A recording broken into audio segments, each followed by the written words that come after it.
Hello and welcome to मीमांसा classes. जैसा कि आप स्क्रीन पर देख पा रहे हैं, आज इकोनॉमी स्पेशल बैच में जो हमारा टॉपिक रहने वाला है वो है बजट और राजकोषीय नीति। जो लोग नए जुड़े हैं क्लास से उनको मैं बता दूं कि इकोनॉमी स्पेशल बैच एक हमने चालू किया है और उस बैच में हमारा प्रयास ये है कि इकोनॉमी से संबंधित जीएस के पेपर में, जनरल स्टडी के पेपर में, सभी प्रतियोगी परीक्षाओं में जो जो टॉपिक सम्मिलित हैं उन सभी को हम इस बैच में कवर करने का प्रयास करें। परीक्षा चाहे कोई सी भी हो, एक दिवसीय परीक्षा हो या कोई अन्य परीक्षा हो, सभी में इकोनॉमी से संबंधित जो प्रश्न आते हैं, जो टॉपिक्स आते हैं, उनको कवर करने का हम प्रयास कर रहे हैं। पिछली क्लास में हमने बात की थी बजट के बारे में और बजट के खर्चे वाला जो भाग था उसको हमने देखा था, व्यय वाला जो भाग था उसको हमने देखा था।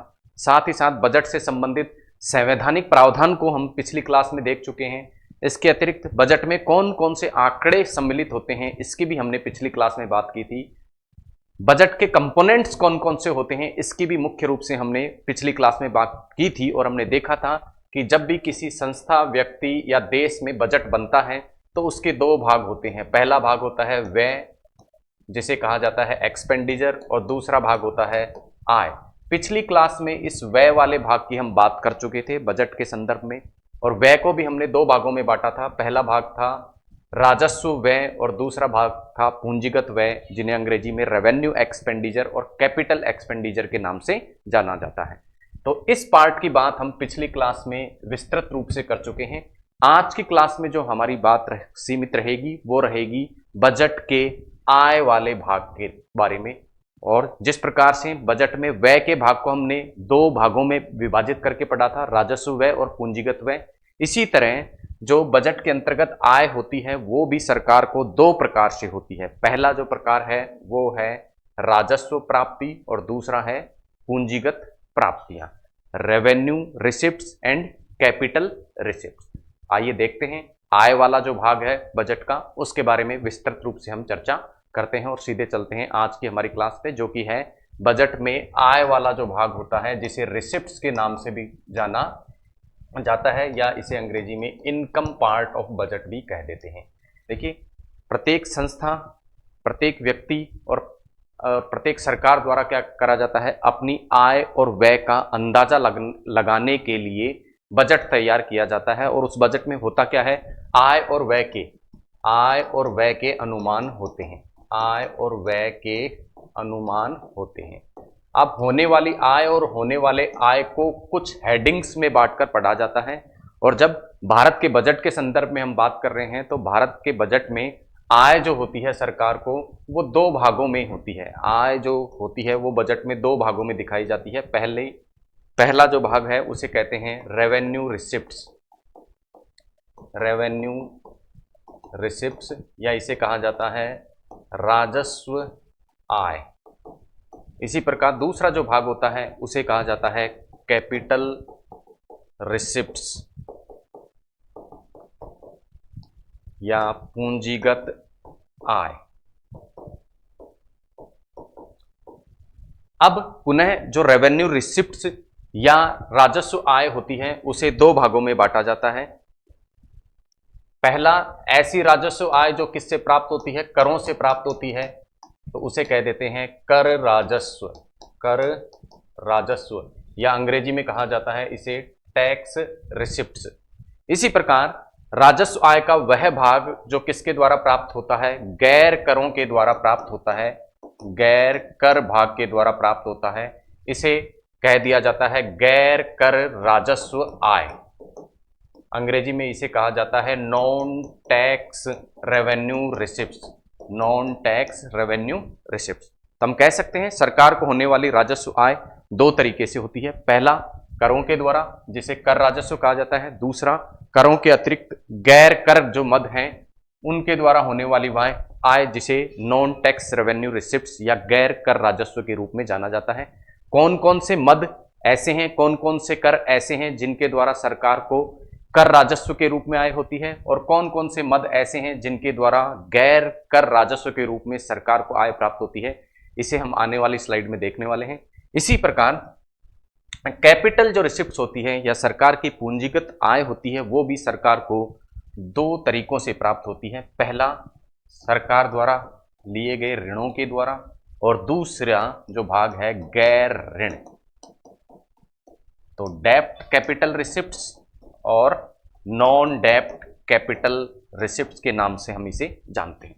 तो ये एक हमने मोटा मोटा खाका खींचा, एक तस्वीर बनाई कि सरकार को जो आय होती है बजट में उसको किस प्रकार से बजट में दिखाया जाता है। अब एक एक करके सभी मदों के बारे में हम बात करने वाले हैं, लेकिन उससे पहले कुछ तथ्य मैं आपको बता दूं कि भारत में जो बजट बनता है उस बजट में हमें ये देखने को मिलता है कि सरकार की जो राजस्व द्वारा प्राप्त होने वाली आय है उसमें करों से प्राप्त होने वाला राजस्व अधिक होता है, जबकि गैर कर स्रोतों से प्राप्त होने वाला राजस्व उनकी अपेक्षा कम होता है। तो हम कह सकते हैं राजस्व जो आय होती है उसमें करों का भाग, करों का योगदान अधिक होता है, तो कर राजस्व अपेक्षाकृत अधिक होता है किससे? गैर कर राजस्व से क्या होता है? अधिक होता है। इसी प्रकार पूंजीगत आय जो कि दो माध्यमों से सरकार को प्राप्त होती है, एक तो ऋण के द्वारा और एक गैर ऋण के द्वारा। तो जो पूंजीगत आय भी होती है वो ऋण के द्वारा होने वाली पूंजीगत आय अपेक्षाकृत अधिक होती है किसके? गैर ऋणों से होने वाली पूंजीगत आय के। तो ऋणों से प्राप्त होने वाली पूंजीगत आय गैर ऋणों से प्राप्त होने वाली पूंजीगत आय से अपेक्षाकृत अधिक होता है। और समग्र रूप से हम देखें तो सरकार की आय जो दो भागों से हो रही थी, एक तो कर राजस्व और एक पूंजीगत आय के द्वारा, एक तो राजस्व आय के द्वारा और एक पूंजीगत आय के द्वारा। तो सरकार को राजस्व आय के द्वारा अधिक क्या होती है? आय होती है, अधिक मात्रा में प्राप्ति होती है अपेक्षाकृत किसके? पूंजीगत प्राप्तियों की। तो तीन तथ्य हमने यहाँ पे देखे। सबसे पहला तथ्य क्या कि सरकार को होने वाली आय जो होती है वो राजस्व आय के रूप में अधिक प्राप्त होती है अपेक्षाकृत पूंजीगत आय के। दूसरा, जो राजस्व आय है उसमें करों का योगदान अधिक है किसकी अपेक्षा? गैर कर राजस्व की अपेक्षा। इसी प्रकार पूंजीगत प्राप्तियों के अंतर्गत ऋण वाला जो भाग है पूंजीगत प्राप्ति के रूप में वो अधिक है गैर ऋण वाले भाग की अपेक्षा। अब एक एक करके हम देखने वाले हैं कि सरकार द्वारा टैक्स के माध्यम से जो आय प्राप्त की जाती है जिसे कर राजस्व कहा जाता है, उसमें कौन कौन से टैक्स सम्मिलित होते हैं। तो आइए देखते हैं। राजस्व आय के जो स्रोत होते हैं सरकार के, जो कि करों द्वारा सरकार को प्राप्त होते हैं, वो दो प्रकार के करों द्वारा मुख्यतः सरकार को प्राप्त होते हैं। पहला जो कर है उसे कहा जाता है डायरेक्ट टैक्स, या इसे हिंदी में कहा जाता है प्रत्यक्ष कर, जबकि दूसरे प्रकार के जो टैक्सेस होते हैं उन्हें कहा जाता है इनडायरेक्ट टैक्सेस, या हिंदी में कहा जाता है इन्हें अप्रत्यक्ष कर। अब प्रत्यक्ष कर में कौन कौन से कर लगा के सरकार आय प्राप्त करती है वो आपको इस टेबल में दिख पा रहे हैं। इसी प्रकार अप्रत्यक्ष करों के माध्यम से सरकार किन किन करों को लगाकर आय प्राप्त करती है वो आपको इधर टेबल में दिख पा रहे हैं। इन मदों को देखने से पहले, इन टैक्सेस को देखने से पहले कि प्रत्यक्ष कर में कौन कौन से टैक्स हैं और अप्रत्यक्ष कर में कौन कौन से टैक्स हैं, उससे पहले आपको समझना होगा कि प्रत्यक्ष कर और अप्रत्यक्ष कर की अवधारणा क्या होती है, इनमें मूल अंतर क्या होता है। उसके बाद हम अच्छे से समझ पाएंगे कि किन मदों को इसमें सम्मिलित या किन टैक्सेस को प्रत्यक्ष करों में सम्मिलित किया जाना चाहिए और किन को अप्रत्यक्ष करों में। तो आइए पहले हम समझते हैं प्रत्यक्ष कर और अप्रत्यक्ष करों में अंतर क्या होता है। इधर हम लिख रहे हैं प्रत्यक्ष कर या डायरेक्ट टैक्सेस और दूसरी तरफ है इनडायरेक्ट टैक्सेस, इनडायरेक्ट टैक्सेस या हिंदी में कहा जाता है इन्हें अप्रत्यक्ष कर। आइए अंतर समझते हैं। सबसे पहले अंतर की यदि हम बात करें तो प्रत्यक्ष कर जो लगाया जाता है वो व्यक्ति की या किसी कंपनी की आय पर या उसके लाभ पर लगाया जाता है, जबकि इनडायरेक्ट जो टैक्स लगाए जाते हैं, अप्रत्यक्ष जो कर लगाए जाते हैं, वो किसी वस्तु या किसी सेवा की के उत्पादन व उसकी बिक्री पर लगाए जाते हैं। तो पहला अंतर क्या हो गया? प्रत्यक्ष कर किस पर लगते हैं? व्यक्ति या कंपनी की आय पर या लाभ पर लगते हैं, जबकि अप्रत्यक्ष कर किस पर लगते हैं? वस्तु या सेवा के उत्पादन या उसकी बिक्री पर लगते हैं।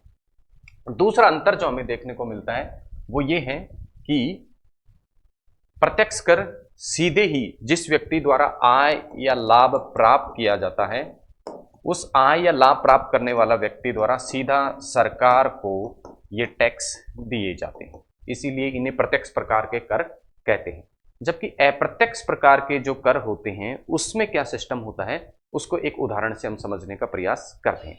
देखिए, जैसा मैंने आपको बताया, इनडायरेक्ट टैक्सेस या अप्रत्यक्ष कर किस पर लगते हैं, किसी भी वस्तु के उत्पादन या उसकी बिक्री पर लगते हैं।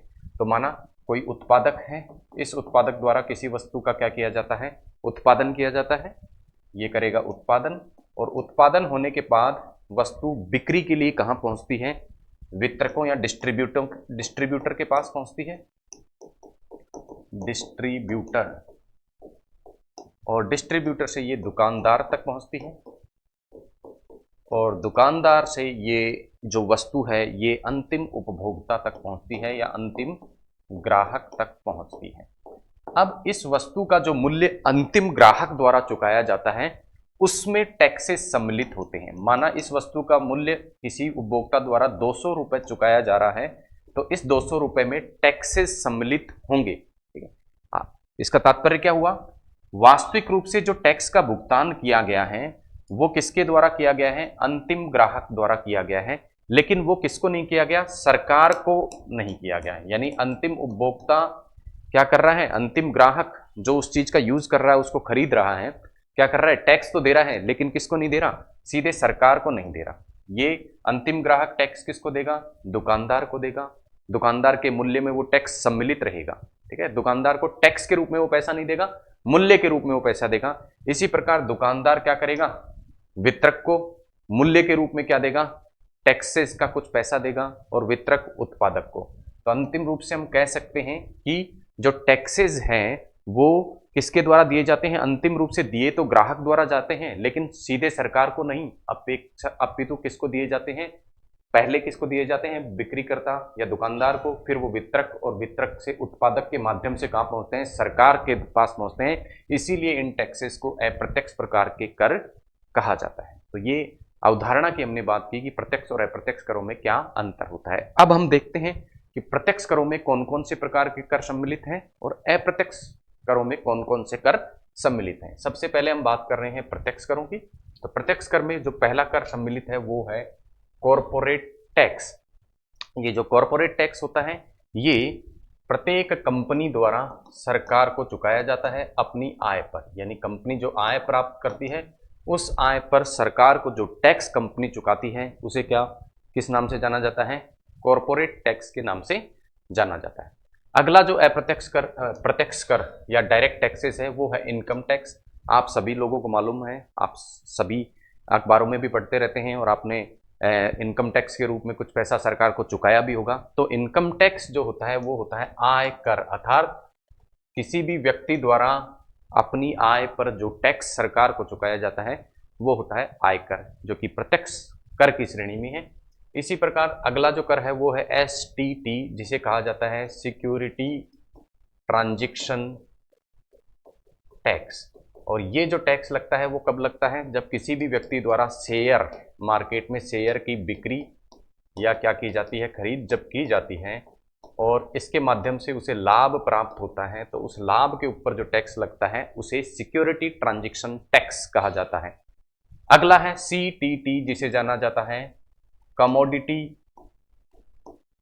Transaction tax. और ये जो कमोडिटी ट्रांजैक्शन टैक्स है वो भी क्या होता है, कमोडिटी ट्रांजैक्शन टैक्स भी कमोडिटी की खरीद और बिक्री पर, जैसे यहाँ हमने शेयर मार्केट में शेयर की खरीद और बिक्री पर टैक्स लग रहा था, कमोडिटी जैसे सोना चांदी आदि की खरीद पर जो टैक्स लगता है और उस पर जो लाभ कमाया जाता है, सोना चांदी खरीद बिक्री करके जो लाभ कमाया जाता है उस पर जो टैक्स लगता है वो कहलाता है CTT, कमोडिटी ट्रांजैक्शन टैक्स। अगला जो टैक्स है वो है capital gain tax. Capital gain tax कब लगता है, जब कोई भी व्यक्ति क्या करता है, अपनी किसी संपत्ति को क्या करता है, बेचता है और उस पर क्या करता है, बेचकर लाभ प्राप्त करता है, तो उस लाभ पर जो टैक्स लगाया जाता है वो क्या होता है, कैपिटल गेन टैक्स। अगला प्रत्यक्ष करों की सूची में जो है वो है MAT, जिसे मार्जिनल अल्टरनेटिव टैक्स कहा जाता है।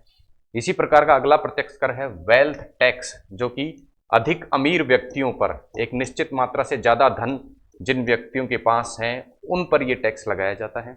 अगला जो टैक्स है प्रत्यक्ष करों में वो है फ्रिंज बेनिफिट टैक्स। अब देखिए फ्रिंज बेनिफिट टैक्स को समझते हैं हम। फ्रिंज बेनिफिट टैक्स में क्या होता है, देखिए कोई भी व्यक्ति क्या करता है, माना किसी कंपनी में कार्य करता है, तो कंपनी इस व्यक्ति को कार्य के बदले दो प्रकार से लाभ देती है। पहला, उसको वेतन प्रदान करती है। दूसरा, वेतन के अतिरिक्त समय समय पर क्या किया जाता है, कुछ गिफ्ट्स भी या अन्य लाभ भी कंपनी क्या देती है, इस व्यक्ति को देती है। तो ये गिफ्ट्स और अन्य लाभ के रूप में जो आय क्या होती है, व्यक्ति को प्राप्त होती है, उस पर लगने वाला जो कर है वो क्या कहलाता है, फ्रिंज बेनिफिट टैक्स कहलाता है। अगला कर है इंटरेस्ट टैक्स, जो कि पुनः एक प्रत्यक्ष प्रकार का कर है और ब्याज के द्वारा यदि कोई लाभ कमाया जाता है, आय कमाई जाती है, ब्याज द्वारा लाभ या आय कमाई जाती है किसी व्यक्ति द्वारा, तो उस पर लगने वाला ये टैक्स है। अगला है बैंकिंग ट्रांजैक्शन टैक्स। नाम से स्पष्ट है, बैंकिंग ट्रांजैक्शन पर जो टैक्स चुकाया जाता है वो क्या कहलाता है, बैंकिंग ट्रांजैक्शन टैक्स कहलाता है। वर्तमान में इनमें से कुछ टैक्स प्रत्यक्ष करों के रूप में अभी भी लागू हैं, परंतु कुछ टैक्सेस को इनमें से सरकार द्वारा समय समय पर हटा दिया गया है। ये बात करी हमने प्रत्यक्ष करों के बारे में। सभी में आपने देखा कि टैक्स किस व्यक्ति द्वारा चुकाया जा रहा है, जिस व्यक्ति द्वारा आय या लाभ प्राप्त की जा रही है। इसी कारण इन सभी टैक्सेस को हमने किस सूची में रखा, डायरेक्ट टैक्सेस की सूची में रखा। अब देखते हैं इनडायरेक्ट टैक्सेस या अप्रत्यक्ष करों में कौन कौन से कर आते हैं। तो अप्रत्यक्ष कर में सबसे पहले जो कर आपको दिख रहा है वो है एक्साइज ड्यूटी, जिसे जाना जाता है किसके नाम से, उत्पाद शुल्क के नाम से जाना जाता है। और किसी भी वस्तु या सेवा के उत्पादन पर जो टैक्स लगता है वो क्या कहलाता है, उत्पाद शुल्क कहलाता है। अगला है जीएसटी। बहुत बार आपने जीएसटी का नाम सुना है, आवश्यकता नहीं है शायद फुल फॉर्म बताने की, लेकिन फिर भी मैं आपको बता दूं, जीएसटी का तात्पर्य है गुड्स एंड सर्विस टैक्स, जिसे वस्तु एवं सेवा कर के नाम से जाना जाता है। और किसी भी वस्तु या सेवा के उत्पादन और बिक्री पर लगने वाला ये टैक्स है। उसके बाद है कस्टम ड्यूटी, जिसे सीमा शुल्क के नाम से जाना जाता है। और जब भी कोई वस्तु सीमा पार, देश की सीमा के इधर या उधर अर्थात आयात होकर आती है या निर्यात होकर जाती है, तो उस पर लगने वाला जो टैक्स होता है वो क्या कहलाता है, सीमा शुल्क या कस्टम ड्यूटी कहलाता है।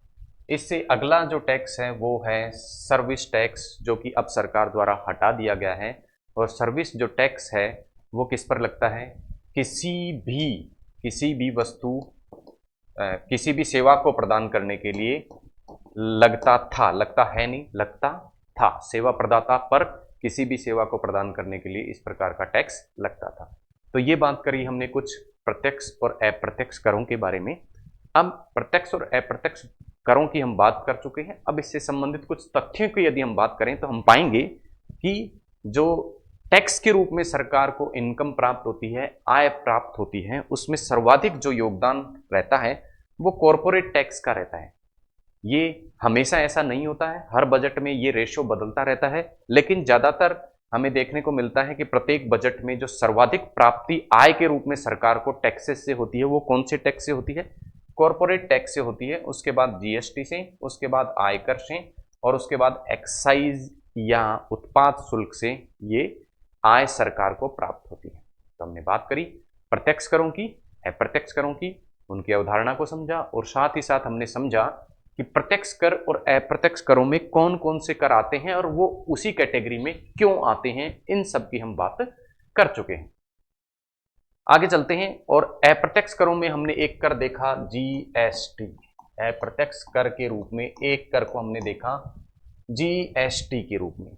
तो जीएसटी अपने आप में एक बहुत बड़ा टॉपिक है। जीएसटी की अवधारणा को यहाँ हम टैक्सेस का जो क्लासिफिकेशन कर रहे हैं उसमें समझा पाने में भी ये समय क्या रहेगा, कम पड़ेगा। तो जीएसटी की एक अलग क्लास लेके हम पूरी जीएसटी की अवधारणा को समझेंगे, जीएसटी की आवश्यकता क्यों पड़ी उसको जानने का प्रयास करेंगे। लेकिन अभी के लिए जीएसटी का एक संक्षिप्त परिचय हम प्राप्त करेंगे, और उसमें हम देखेंगे कि जीएसटी क्या होता है। एक प्रकार का अप्रत्यक्ष कर है, और ये एक प्रकार का वैल्यू एडेड टैक्स है। वैल्यू एडेड टैक्स का तात्पर्य क्या है कि प्रत्येक व्यक्ति या संस्था से क्या लिया जाए, कर उतना ही लिया जाए जितनी कोई उत्पादक या बिक्री करता क्या करता है, वस्तु में मूल्यवर्धन करता है। किसी वस्तु या सेवा में क्या करता है, कोई उत्पादक या बिक्रीकर्ता जितना मूल्यवर्धन करे, जितनी वैल्यू ऐड करे, उतना ही मात्रा में टैक्स जब लिया जाए तो उस प्रकार के टैक्सेस को क्या कह देते हैं, वैल्यू एडेड टैक्स कह देते हैं। एक एग्जांपल से मैं आपको समझाऊं, देखिए किसी उत्पादक द्वारा क्या किया गया, किसी वस्तु का क्या किया गया, उत्पादन किया गया, ठीक है। सपोज ये उत्पादक क्या है, ब्रेड निर्माता है, ब्रेड निर्माता। अब इसने क्या, किसका निर्माण कर दिया, ब्रेड का। अब इसने इस ब्रेड का निर्माण किससे किया, आटा लाया, आटा खरीद के इसने किसको बना दिया, ब्रेड बना दिया। तो माना ये आटा जो खरीद के लेके आया है ये कितने रुपए का था, 100 रुपए का ये आटा था। अब ये जो ब्रेड बनाई इसने, तो ब्रेड बनाने से इसका मूल्य जो बढ़कर हो गया, ब्रेड का मूल्य जो हो गया वो 120 हो गया, यानी आटे के मूल्य में इसने कितना मूल्यवर्धन कर दिया, 20 रुपए। तो जब टैक्सेस का सिस्टम वैल्यू एडेड नहीं होता है, जब टैक्स वैल्यू एडेड नहीं होगा, तो इस ब्रेड उत्पादनकर्ता पर पूरे 120 रुपए का क्या लगेगा, टैक्स लगेगा। लेकिन यदि वैल्यू एडेड सिस्टम लागू हो जाता है तो 120 रुपए का टैक्स नहीं लगेगा। 100 रुपए तो क्या लाया था, ये आटा उत्पादक से आटा खरीद कर लाया था, तो 100 रुपए इसने वैल्यू ऐड नहीं की, 100 रुपए तो ये खरीद कर पहले ही लेके आया था, 100 रुपए का आटा, तो वो वैल्यू या वो मूल्य तो पहले से ही आटे का था, इसने केवल कितने रुपए का मूल्यवर्धन किया, केवल 20 रुपए का मूल्यवर्धन किया। आगे एग्जाम्पल से समझे। अब ये ब्रेड वाले ने क्या किया, इस वस्तु को किसके पास में भेजा, उत्पादन करके दुकानदार के पास में भेजा। अब इस दुकानदार ने क्या किया, दुकानदार ने एक अच्छे से दुकान में, शोरूम में इसको क्या रखा, बेचने के लिए रखा।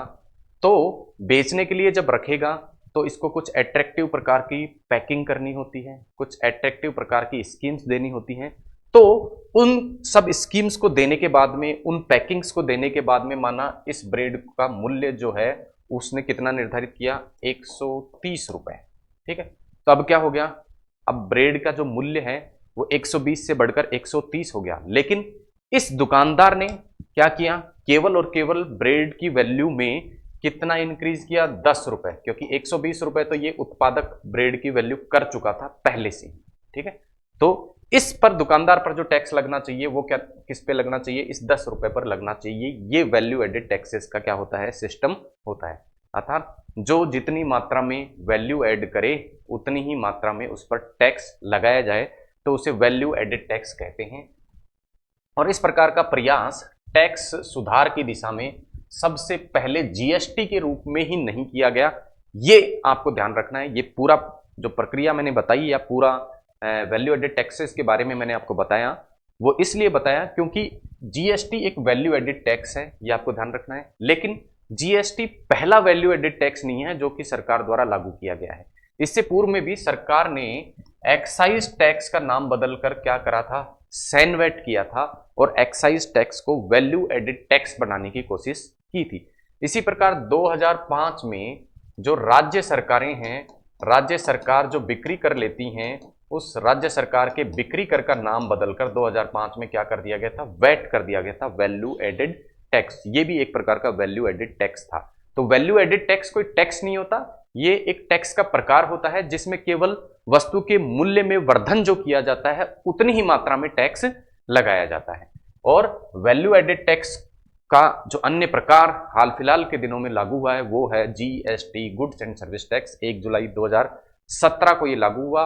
और कौन से, संविधान संशोधन। जब भी सरकार को क्या करना होता है, किसी नए टैक्स को लगाना होता है तो सरकार को क्या करना पड़ता है, संविधान में संशोधन करना पड़ता है। और इस प्रकार का संविधान संशोधन 101वें संविधान संशोधन द्वारा सरकार ने किया और जीएसटी को लागू किया। तो जीएसटी का एक संक्षिप्त परिचय हमने देखा कि किस प्रकार का टैक्स जीएसटी है। पूरी प्रक्रिया समझने के लिए जीएसटी की, इसकी आवश्यकता समझने के लिए और इसके लाभ समझने के लिए एक अलग क्लास में हम जीएसटी को डिस्कस करेंगे। फिलहाल के लिए जीएसटी का इतना ही संक्षिप्त परिचय मैं आपको दूंगा और आगे बढ़ेंगे और देखेंगे कि जीएसटी में कौन कौन से ऐसे टैक्स हैं जिनको सरकार ने समाप्त कर दिया है। देखिए, मैंने आपको बताया जीएसटी जो लगता है वस्तु की या सेवा की उत्पादन और बिक्री पर लगता है, वस्तु और सेवाओं के उत्पादन पर लगता है या उनकी बिक्री पर लगता है। अब ये जो जीएसटी टैक्स है वो लागू होने के बाद में कुछ टैक्सेस सरकार के क्या हो गए, केंद्र सरकार के, कुछ टैक्सेस केंद्र सरकार के क्या हो गए, समाप्त हो गए, और कुछ टैक्सेस किसके हो गए, राज्य सरकार के, केंद्र सरकार के और साथ ही साथ में राज्य सरकार के कुछ टैक्सेस क्या हो गए, समाप्त हो गए। ये सारे के सारे जो टैक्स समाप्त हुए वो किस प्रकार के कर थे, अप्रत्यक्ष प्रकार के कर थे, क्योंकि जीएसटी स्वयं क्या है, एक अप्रत्यक्ष प्रकार का कर है। तो आइए देखते हैं कौन कौन से जो टैक्स हैं उनको जीएसटी लागू होने के बाद में समाप्त कर दिया गया है। पहले केंद्र सरकार के करों के बारे में बात करें तो जीएसटी लागू होने के बाद में केंद्र सरकार द्वारा लिया जाने वाला जो उत्पाद शुल्क है, जो मैंने आपको बताया था उत्पाद शुल्क किस पे लग रहा था, किसी भी वस्तु या सेवा के उत्पादन पर लग रहा था, उसको क्या कर दिया गया है, समाप्त कर दिया गया है। लेकिन यहां आपको यह ध्यान रखना है, सभी वस्तुओं के उत्पादन पर लगने वाला उत्पाद शुल्क समाप्त कर दिया गया है जीएसटी लागू होने के बाद, लेकिन किसको छोड़कर, पेट्रोलियम जो पदार्थ हैं उनको छोड़कर, यानी पेट्रोल डीजल और एल्कोहल को छोड़कर, पेट्रोल डीजल और एल्कोहल को छोड़कर समस्त प्रकार के उत्पाद शुल्क अब किस में समाहित कर दिए गए हैं, जीएसटी में समाहित कर दिए गए हैं। अलग से कोई उत्पाद शुल्क उन पे नहीं लगता। दूसरा जो टैक्स समाप्त किया गया है वो है सीवीडी, जिसे कहा जाता है काउंटर वैलिंग ड्यूटी। बिल्कुल नया प्रकार का शब्द आपके सामने आया है कि अब आपके मन में ये, आपके मस्तिष्क में ये प्रश्न उठेगा कि सीवीडी या काउंटर वैलिंग टैक्स क्या होता है। तो आइए समझते हैं काउंटर वैलिंग टैक्स क्या होता है। देखिए क्या होता है, कोई भी वस्तु क्या होती है, दो प्रकार से अर्थव्यवस्था में आती है, पहला आयात करके और दूसरा घरेलू बाजार में उत्पादन। घरेलू बाजार में उत्पादन के, आयात द्वारा आ गई देश में या फिर घरेलू बाजार में उत्पादन द्वारा। अब क्या हो कि आयात द्वारा ये वस्तु क्या आ जाए, अत्यधिक सस्ती आ जाए, और घरेलू बाजार में इसका उत्पादन क्या हो, इसकी अपेक्षा क्या पड़ रहा हो, महंगा पड़ रहा हो। तो उपभोक्ता कौन सी वस्तुओं को खरीदेंगे, निश्चित रूप से सस्ती वस्तुओं को। तो क्या हो जाएगा, घरेलू जो उत्पादन है वो अत्यधिक रूप से प्रभावित हो जाएगा। और ऐसा अगर डेलिबरेटली किया जाए, डेलिबरेटली मतलब जानबूझकर, जिस देश से हम आयात करके वस्तु को लाते हैं वो अपने आयात को बहुत सस्ता कर दे। जैसे फॉर एग्जांपल एक टीवी है जो आयात होकर आ रहा है वो पड़ रहा है 10,000 रुपए में, जबकि घरेलू बाजार में उसके उत्पादन होकर उसका प्राइस जो पड़ता है वो 12,000 रुपए में। अब क्या करें, ये जिस देश से हम आयात करके ला रहे हैं वो इसका मूल्य लगातार 10,000 रुपए पर जानबूझकर, चाहे उत्पादन यहां इसको उत्पादन लागत अधिक पड़ रही हो, लेकिन दूसरे देश के घरेलू बाजार को नष्ट करने के लिए क्या करे, यदि क्या करे, ये जो निर्यातक देश है जो हमारे देश में आयात कर रहा है उस वस्तु का, वो उस वस्तु के मूल्य को जानबूझकर क्या कर दे, कम कर दे। कम कर दे तो क्या होगा, घरेलू उत्पादन क्या हो जाएगा, ठप हो जाएगा। तो उसके लिए सरकार एक उपाय करती है, और इस प्रकार से जब क्या होता है, आयात होकर आने वाले सामान का मूल्य इतना कम हो जाता है कि घरेलू उत्पादन को वो नुकसान पहुंचाने लग जाए, तो यहां सरकार एक टैक्स लगा देती है और उस टैक्स का नाम होता है काउंटर वैलिंग ड्यूटी। इस काउंटर वैलिंग ड्यूटी को भी जीएसटी लागू होने के बाद समाप्त कर दिया गया है। उसके बाद अगले प्रकार का जो टैक्स है वो है सर्विस टैक्स, जो कि पहले ही सरकार द्वारा समाप्त कर दिया गया है जीएसटी लागू होने के पश्चात। सेस एंड सरचार्ज, ये जितने भी टैक्स मैंने आपको ऊपर बताए, इन टैक्सेस पे जो भी सेस और सरचार्ज लगते हैं, सेस और सरचार्ज का तात्पर्य होता है टैक्स पर लगने वाला टैक्स, टैक्स पर लगने वाला टैक्स, लगने वाला टैक्स। समझे इसे एक एग्जांपल से। देखिए माना कोई टीवी है वो 10,000 रुपए का है, अब माना इस टीवी पे क्या है, जीएसटी लगता है। अब जीएसटी कितना लगा, मान लो 10% की दर से लगा, एक एग्जांपल मान के चलें, या 20% माने, तो टैक्स कितना हो गया 20% के हिसाब से 2,000 रुपए क्या लगने लग गया, इस पे टैक्स लगा सपोज जीएसटी के रूप में। अब यदि सरकार इस जीएसटी के ऊपर क्या कर दे, सेस या सरचार्ज को लागू कर दे, तो मानना उसकी दर कितनी है 2%। तो ये 2% इस 10,000 रुपए मूल्य का नहीं, जो टैक्स बनता है इस पे, जो जीएसटी बनता है उस पर लगेगा, यानी 2,000 का 2%, यानी कि कितना, 2,000 का 2% अब टैक्स लगेगा। तो कितना हो गया, 40 रुपए इस वस्तु पर क्या लगेगा, सेस और सरचार्ज के रूप में लगेगा। तो क्या किया गया, जीएसटी लागू होने के बाद में एक्साइज ड्यूटी खत्म कर दी गई, सीवीडी को समाप्त कर दिया गया, सर्विस टैक्स को समाप्त कर दिया गया, और इन सभी पर लगने वाले सेस और सरचार्ज यदि कोई लगता है तो उसको भी समाप्त कर दिया गया है। ये तो समाप्त होने वाले कर हैं कौन से, केंद्र सरकार के। इसके अतिरिक्त जीएसटी लागू होने के पश्चात राज्य सरकार के भी कुछ टैक्सेस जो हैं उनको समाप्त किया गया है। कौन कौन से टैक्सेस को समाप्त किया गया है? जो वैट लगता था सरकार का, जो कि राज्य का बिक्री कर था, राज्य सरकार द्वारा लगने वाला बिक्री कर जिसे वैल्यू एडेड टैक्स के नाम से जाना जाता था, वो भी क्या हो गया है? जीएसटी लागू होने के पश्चात समाप्त हो गया है। इसी प्रकार लग्जरी टैक्स के नाम से लग्जरी वस्तुओं की खरीद पर जो टैक्स सरकार द्वारा लिया जाता था या किसी भी लग्जरी के उपभोग के लिए, ठीक है, जो टैक्स राज्य सरकार द्वारा लिया जाता था, उसको भी क्या कर दिया गया है? जीएसटी लागू होने के बाद समाप्त कर दिया गया है। परचेज टैक्स, किसी वस्तु की खरीद पर जो टैक्स राज्य सरकार द्वारा लिया जाता था, वो भी जीएसटी लागू होने के बाद समाप्त हो गया है। एंट्री टैक्स, किसी माल की क्या होती थी, जब राज्य की सीमा में क्या होती थी, राज्य की सीमा में एंट्री होती थी, उस पर जो टैक्स लगता था वो भी अब क्या कर दिया गया है? समाप्त कर दिया गया है। एंटरटेनमेंट टैक्स, मनोरंजन कर, किसी भी प्रकार का मनोरंजन प्रदान करने वाले कंपनियों पर जो टैक्स लगता था, उसको भी जीएसटी लागू होने के बाद समाप्त कर दिया गया है। इसी प्रकार केंद्र सरकार द्वारा किसी वस्तु की बिक्री पर जो टैक्स लगता था, सेंट्रल सेल्स टैक्स, उसे भी समाप्त कर दिया गया है। लॉटरी, बैटिंग और गैम्बलिंग पर कोई टैक्स यदि राज्य सरकार लेती थी तो उसे भी जीएसटी लागू होने के पश्चात समाप्त कर दिया गया है। तो ये जीएसटी लागू होने के पश्चात केंद्र और राज्य सरकार द्वारा के जो समाप्त होने वाले टैक्सेस हैं, उनके बारे में हमने बात करी। अब जीएसटी के कुछ संक्षिप्त प्रावधानों को भी हम देख लेते हैं। हालांकि विस्तृत रूप से चर्चा हम जीएसटी की अलग क्लास में करेंगे, लेकिन जीएसटी के अंतर्गत मुख्य रूप से जब जीएसटी को लागू किया गया तो कुछ प्रावधान किए गए कि सबसे पहला प्रावधान किया गया कि एक जीएसटी काउंसिल, जीएसटी को कि कौन कौन सी वस्तुओं पर कितनी कितनी मात्रा में जीएसटी लगेगा, किस किस दर से जीएसटी लगेगा, उसका निर्धारण करने के लिए क्या बनाई गई? जीएसटी काउंसिल बनाई गई, जिसके जो चेयरमैन होते हैं वो चेयरमैन कौन होते हैं? चेयरमैन फाइनेंस मिनिस्टर या वित्त मंत्री होते हैं। विस्तृत चर्चा अलग से जीएसटी की क्लास में करेंगे, संक्षिप्त परिचय हम देख रहे हैं। टैक्स के जो सिस्टम बनाए गए वो तीन प्रकार से बनाए गए जीएसटी के। एक आईजीएसटी, जिसे क्या कहा गया? Integrated goods and service tax, integrated GST. दूसरा CGST, central goods and service taxes. इसी प्रकार SGST, state goods and service taxes.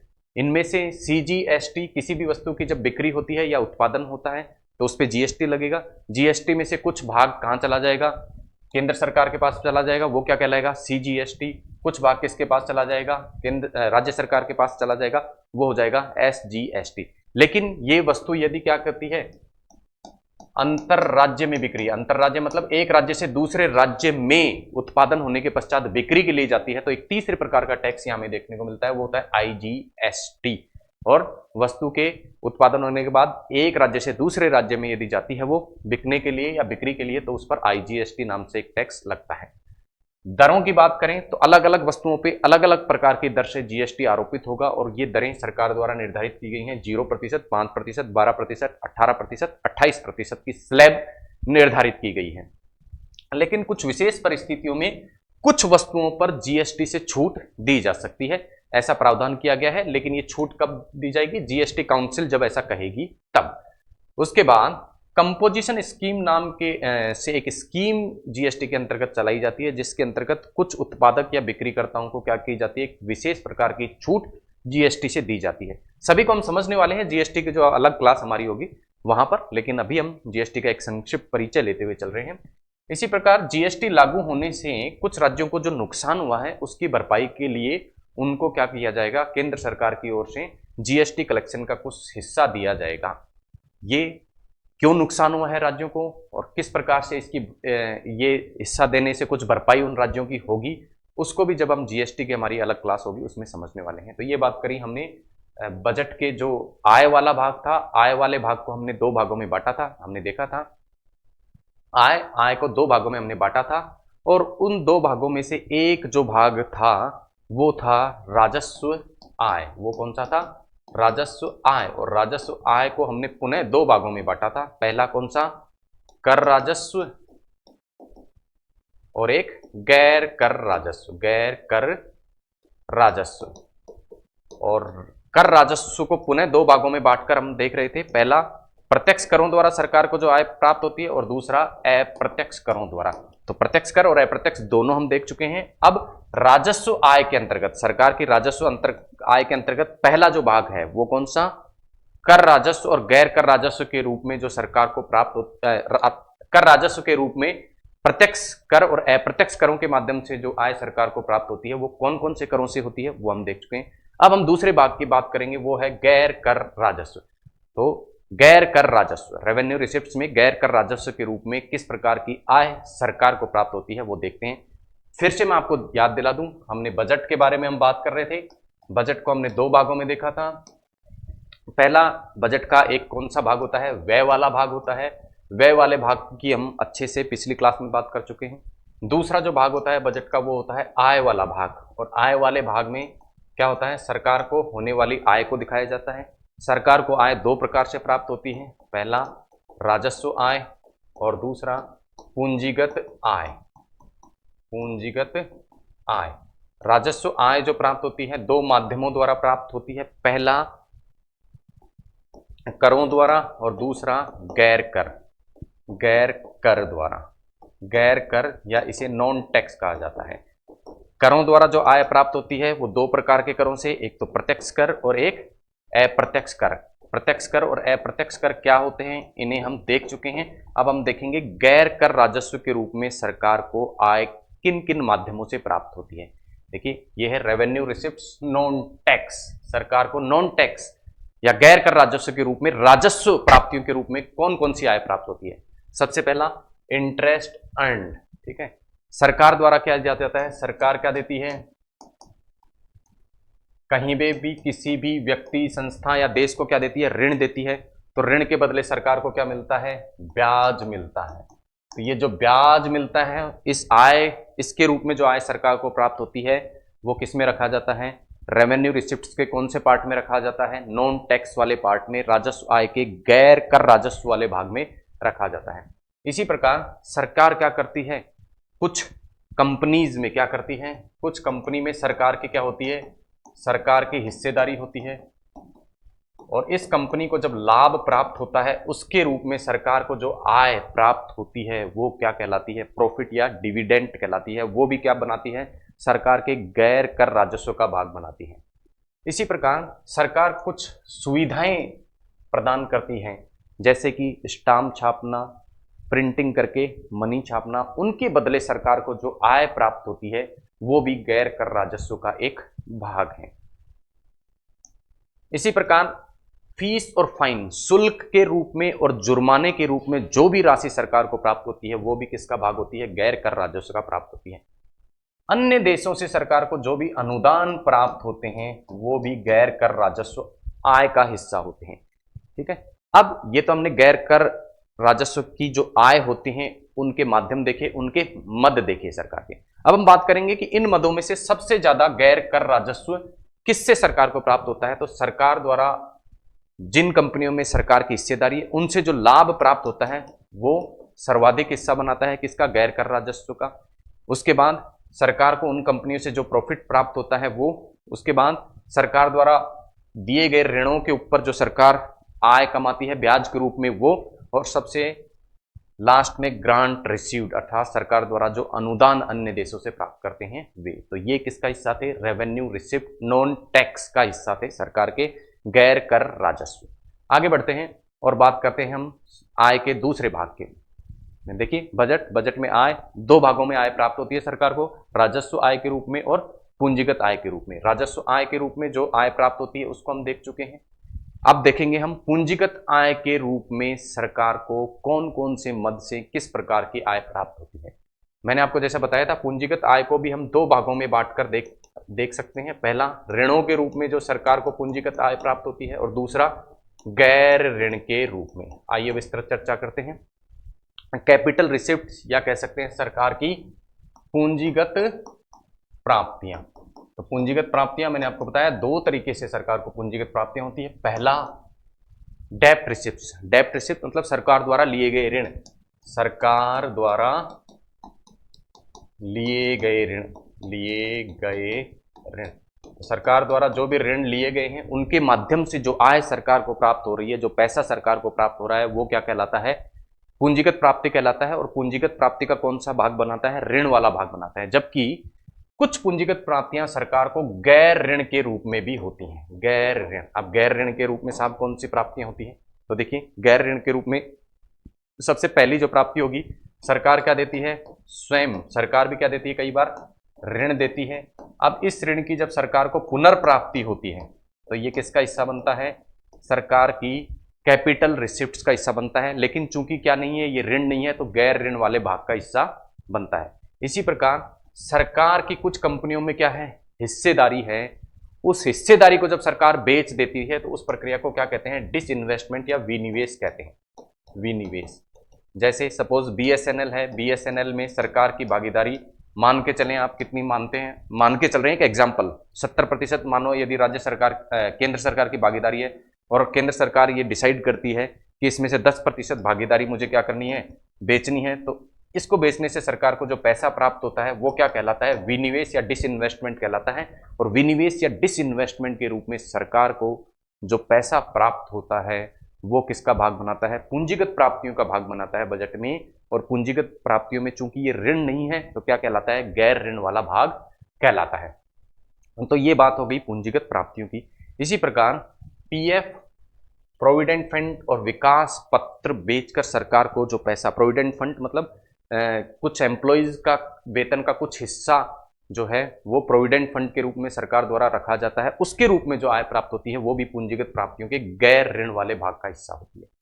सभी प्रकार की पूंजीगत प्राप्तियों की हमने बात की। अब हम क्रम देखेंगे कि सबसे ज्यादा पूंजीगत प्राप्तियां सरकार को किसके माध्यम से प्राप्त होती हैं। तो विनिवेश करके सरकार को सर्वाधिक मात्रा में पूंजीगत प्राप्ति प्राप्त होती है, पूंजीगत आय प्राप्त होती है। उसके बाद सरकार द्वारा पहले दिए गए जो ऋण हैं उनकी वसूली सरकार जब पुनः करती है उससे आय प्राप्त होती है। और उसके बाद प्रोविडेंट फंड या विकास पत्रों के माध्यम से सरकार के पास जो धन आता है उसके माध्यम से सरकार को पूंजीगत आय प्राप्त होती है। तो ये हमने सरकार के आय वाले भाग के बारे में बात करी, इनकम या रिसिप्ट्स वाले भाग के बारे में बात की। और उसमें हमने देखा सरकार की इनकम का जो प्रमुख स्रोत है वो क्या होता है, टैक्सेस होते हैं। टैक्सेस जब प्रमुख स्रोत होते हैं तो प्रत्येक देश में टैक्स की व्यवस्था ऐसी होनी चाहिए कि ना तो नागरिकों पर टैक्स का बोझ बहुत अधिक हो और ना ही सरकार की टैक्सेस के माध्यम से होने वाली इनकम इतनी कम हो कि सरकार को अपना परिचालन करने में ही मुश्किलें आने लगें। तो इसके लिए एक मेथड ऑफ टैक्सेशन और गुड टैक्स सिस्टम के बारे में हम पढ़ेंगे। सबसे पहले हम बात करेंगे method of taxation. Method of taxation में हम देखें क्या देखेंगे, दो प्रकार के टैक्स मुख्यतः हमें देखने को मिलते हैं। पहला प्रोग्रेसिव टैक्स। प्रोग्रेसिव टैक्स मतलब जिसकी जितनी अधिक आय या जितना अधिक लाभ उस पर उतना ही ज्यादा टैक्स, उतना ही ज्यादा टैक्स। तो इसको क्या कह दिया जाता है, प्रोग्रेसिव टैक्स। और इसके एग्जाम्पल हम कहां दे सकते हैं, जैसे इनकम टैक्स या सभी प्रकार के जो प्रत्यक्ष कर हैं वे प्रत्यक्ष कर क्या हैं, प्रोग्रेसिव टैक्स हैं। प्रोग्रेसिव टैक्स मतलब जितनी ज्यादा इनकम, जितना ज्यादा लाभ उतनी ही मात्रा में क्या बढ़ता जाएगा, टैक्स बढ़ता जाएगा। तो इसे क्या कह दिया जाएगा, प्रोग्रेसिव टैक्स सिस्टम कह देंगे। जबकि दूसरा होता है रिग्रेसिव टैक्स सिस्टम।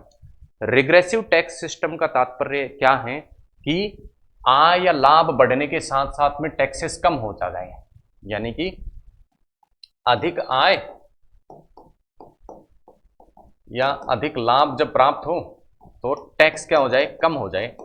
जैसे जैसे आय और लाभ बढ़ता जाए वैसे वैसे टैक्स, लगने वाला टैक्स यदि कम होता जाए तो उस सिस्टम को क्या बोल देते हैं, रिग्रेसिव टैक्स सिस्टम बोल देते हैं। तो भारत में जो प्रचलित है वो कौन सा सिस्टम है, प्रोग्रेसिव टैक्स सिस्टम है। जैसे जैसे आय बढ़ती जाती है वैसे वैसे टैक्स की मात्रा क्या करती है, बढ़ती जाती है। जबकि तीसरे प्रकार का इन दोनों के बीच का सिस्टम है वो है प्रोपोर्शनल टैक्स सिस्टम। इसमें क्या होता है, एक निश्चित रेट होती है, चाहे आय कितनी भी हो, एक निश्चित दर से क्या लिया जाता है, निश्चित दर से टैक्स। तो उस प्रकार के सिस्टम को क्या कह देते हैं, प्रोपोर्शनल टैक्स सिस्टम। तो तीन प्रकार के टैक्स सिस्टम अर्थव्यवस्था में देखने को मिल सकते हैं। वहां की प्रत्येक देश की जो अर्थव्यवस्था होती है वो अलग होती है, वहां के जो टैक्सेशन के स्रोत होते हैं वो अलग होते हैं और उनके आधार पर वहां के देश की सरकार डिसाइड करती है, निर्णय लेती है कि कौन से प्रकार का टैक्सेशन सिस्टम उस देश के लिए अच्छा हो सकता है। लेकिन सामान्य सिद्धांतों की यदि हम बात करें तो एक अच्छा जो टैक्स सिस्टम होना चाहिए उसकी कुछ शर्तें होती हैं। सबसे पहली शर्त क्या, न्याय संगतता होनी चाहिए। न्याय संगतता मतलब ऐसा नहीं कि कुछ लोगों पर तो टैक्स लगे और कुछ लोगों पर समान रूप से ही समान कैटेगरी में ही आने वाले कुछ लोगों पर टैक्स ना लगे। तो कहने का तात्पर्य है टैक्स सिस्टम इस प्रकार से हो कि ऐसा ना हो कि 10 करोड़ कमाने वाले व्यक्ति पर तो टैक्स ना लगे और जो 10,000 रुपए कमा रहा है उस पर टैक्स लगे, तो वो न्याय संगत नहीं होगा। तो सबसे पहली चीज टैक्सेशन का सिस्टम क्या होना चाहिए, न्याय संगत होना चाहिए। दूसरा, अच्छे टैक्स सिस्टम की विशेषता है कि एफिशिएंसी, दक्षता होनी चाहिए। यानी टैक्सेशन, जो टैक्स लगाए जाते हैं सरकार द्वारा, उसकी जो प्रक्रिया है, उसको वसूली की जो प्रक्रिया है टैक्स की, वो क्या होनी चाहिए, दक्ष होनी चाहिए, एफिशिएंट होनी चाहिए, उसमें लीकेज नहीं होना चाहिए। ठीक है, कहने का तात्पर्य है टैक्स किसी व्यक्ति का बन रहा है तो वो टैक्स सरकार के पास पहुंचना चाहिए, इस प्रकार की एफिशिएंसी से काम करना चाहिए। एडमिनिस्ट्रेटिव सिंप्लिसिटी होनी चाहिए, प्रशासनिक सरलता होनी चाहिए। ऐसा नहीं किसी व्यक्ति को टैक्स चुकाने के लिए बहुत ही ऑफिसों के धक्के खाने पड़ रहे हैं, ठीक है ना, तो उस प्रकार की प्रशासनिक दक्षता होनी चाहिए। टैक्स लेने वाला भी आसानी से टैक्स ले पाए, टैक्स लेने वाली सरकार भी आसानी से टैक्स अपने पास उसके पास आ जाए और देने वाले व्यक्ति को भी असुविधा टैक्स देने में ना हो, इस प्रकार की प्रक्रिया होनी चाहिए। साथ ही साथ फ्लेक्सिबिलिटी, परिस्थिति को ध्यान में रखते हुए, कई बार परिस्थिति इस प्रकार की बन जाती है अर्थव्यवस्था में कि व्यक्ति टैक्स चुकाने में असक्षम हो जाते हैं, तो उन परिस्थितियों को ध्यान में रखते हुए टैक्स की सिस्टम होना चाहिए। वैश्विक परिदृश्य को, साथ ही साथ घरेलू परिदृश्य को ध्यान में रखते हुए टैक्सेशन का सिस्टम होना चाहिए। साथ ही साथ ट्रांसपेरेंसी यानी कि पारदर्शिता होनी चाहिए। टैक्स की जो वसूली होती है, टैक्स की दरों के जो निर्धारण होते हैं, उस पूरी प्रक्रिया में क्या होनी चाहिए, पारदर्शिता होनी चाहिए। तो ये गुड टैक्स सिस्टम के क्या होते हैं, कुछ नियम होते हैं। तो आज की क्लास में हमने बजट का जो आय वाला भाग है, रिसिप्ट्स वाला भाग है, उसके बारे में विस्तार से चर्चा की। मिलते हैं अगली क्लास में, और अगली क्लास में हम जब मिलेंगे तो हम सरकार के आय और व्यय वाले भाग को हम देख चुके हैं। जब क्या हो जाता है, सरकार की आय कम हो और व्यय अधिक हो जाता है, तो उसे हम क्या कहते थे, घाटे की स्थिति। किसी भी व्यक्ति का क्या वो आय कम हो और व्यय ज्यादा हो तो उसे घाटे की स्थिति कहते हैं। सरकार के बजट में भी इस प्रकार की स्थिति होती है तो उसे बजटीय घाटों के नाम से जाना जाता है। तो अगली क्लास में हम इसी टॉपिक के साथ में मिलेंगे और देखेंगे कि किस किस प्रकार के बजटीय घाटे हो सकते हैं। मिलते हैं अगली क्लास में, तब तक के लिए धन्यवाद, जय हिंद।